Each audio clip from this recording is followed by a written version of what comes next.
I just moved, so I have no furniture. Just candles and a cute little thing. That's it. Also, my necklace is golden. Spicy. I just saw Don't Worry Darling last night and I wanted to talk about it because I had some things that got me thinking during the movie. And I really think overall, as the title says, if you don't like Don't Worry Darling, you probably hate women. Let's talk about the whole Harry versus Shy thing. I really thought during the whole movie, I was like, Harry was the right move. And especially like throughout the whole thing, I'm like, Harry was the move.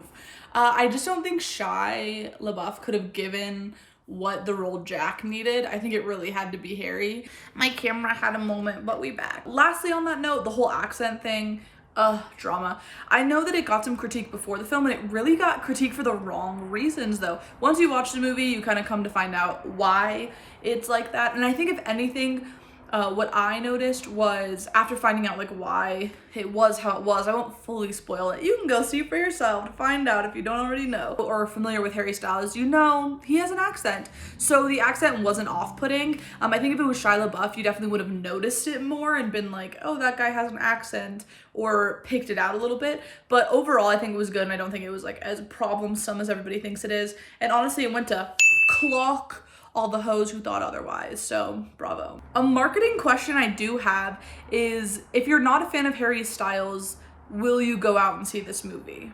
I went because I love Harry and I heard good things and I had to see it.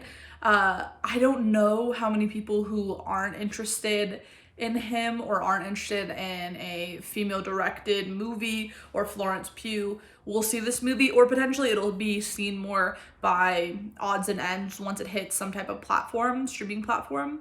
Till then, I don't know how well it's gonna do in box office. I think it has a select group of people, which, I mean, he has a huge following. So I think in some regards it helps, especially when somebody who has a career outside of what they do involves themselves in a movie. So I don't know, I guess we'll see in the following weeks how it performs in box office. If you kept up with this movie, you heard all about the Olivia Wilde and Florence Pugh drama. The spitting thing has been there, done that. That was over marketed and published. I was like, we get it, it was whatever. And also it was funny, like Harry's little like remark about it. I did think of that though as those scenes were progressing with Florence and Olivia, like, oh, are they vibing? What's the chemistry? Because you can't really fake body chemistry. Like if you get along with people, you get along with them. If you don't, you can recognize that. And it seemed as though their characters were fine. I mean, I think Florence is a really talented actress. I haven't seen Olivia in a ton of stuff, but I think she played her role well. Overall, I would say their characters do have a little bit of tension, so that made sense. So maybe that helped them. And who knows, maybe that was all a marketing scheme. Maybe there was some truth to it. Does it really matter? No. Did it kind of hinder the movie a little bit? Sure, because I was thinking about that instead of what was going on, but I don't think it was like a end all be all kind of thing, but it did strike my fancy. Also, any of the complaints that I read were from men, and I think men overall, this movie wasn't for them, you know what I mean? Or just like the straight heterosexual. It's not for you. It's for all of us, because that's really it. I think also men don't like to see themselves to lose, especially to women. And there were a few different instances of that in this movie. And so, yeah, of course you're going to be like, I don't relate. I don't understand. This isn't good, because maybe it's not for you. Those kind of remarks. You hate women, basically. You read the title. I think in some way that does translate into just the world of film right now. There needs to be more women in film, and I think we're still progressing to that, but we haven't quite made it to where we want to be. And there was a documentary series on that from Netflix that did showcase that, and so I think that is something that takes a play into negative comments towards female leads, female directors. How much of that is real critique and how much of that is because a female made a movie, you're just not happy with it. Because women tend to get more critiqued in the film industry, also because there's not as many films made by women right now, and there is going to be, I hope in the future, and also with these companies being called out for that. That docuseries, I'll put it right here because it's so good and it really touches on how some of these women like made really cool movies and then were never offered to make another movie again or wasn't financed. and that's terrible. So I think some of that critique solely comes from the fact that people just don't want to see women succeed in the industry. And there was such a theme of female empowerment throughout this movie, really proclaiming their own life and livelihood and being like, I am important, I deserve my own life, and you can go do your own thing. Because really, once you get to the end of it, and like, spoiler, like, she was a bad bitch, made her own success, and was an important person, and he was, you know, not as important as her or successful. And so this world kind of really showcased how men got to succeed and women didn't. And then it was also this whole betrayal of him being like, this is what I thought you would want, and just assuming, even though it's like she had no freedoms really in this movie. It was all or the whole storyline, it was all her being told what to do and where to be, and really just fulfilling this wife role. And so I think that was really cool to completely reject that and be like, no, this is not what we want, and this is not what I want for myself, and I'm going to change that. Because it was really cool to see her basically take on all these male roles and be like, absolutely not. Like, I love that. I love that for this movie. And just for also what it's telling people in younger generations, that's the kind of story that we need more of. So sure, maybe there is critique on this and it isn't the best version of it, or it isn't, you know, in par. People were comparing it to Inception and The Truman Show, and a lot of the reviews were like, it's not as big as those movies, it's not as incredible.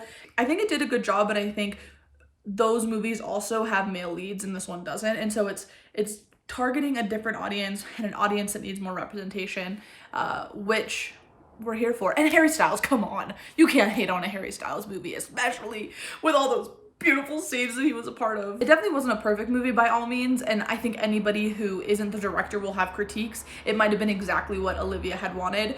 So these are a couple things that I think I would have changed if I was the director of the movie. Number one on that list would be, I think I would take 25 minutes to like 30 minutes out of the like hallucination kind of stuff that she was doing in the beginning of the movie, and add that to the end of the movie, and kind of do, when she gets out of this, what is she gonna do? What is her reaction? And maybe also we learn more about the Victory Project. I think that would have been really interesting, and I was super interested when they started to talk about it and kind of what it was about and all that stuff, and I wish there was a little bit more backstory. I think also on the car ride home, I was thinking about Olivia Wilde's character Bunny, and she was kind of confusing to me in the way that she had alluded to the fact that her children were dead in real life, and this was the only way to make them real. And I think the way that she acted as a parent didn't seem really in line with that. Like, she didn't seem to care too much for her children throughout the other section of the movie, up until that point. But then also I was thinking there are different ways of coping and dealing with something like that. Like, she was definitely, you know, drinking and kind of elusive perhaps at times, to maybe also help knowing that her children are dead, but like, here they are, to maybe help her believe it better. But also too, it just didn't seem like she cared too much.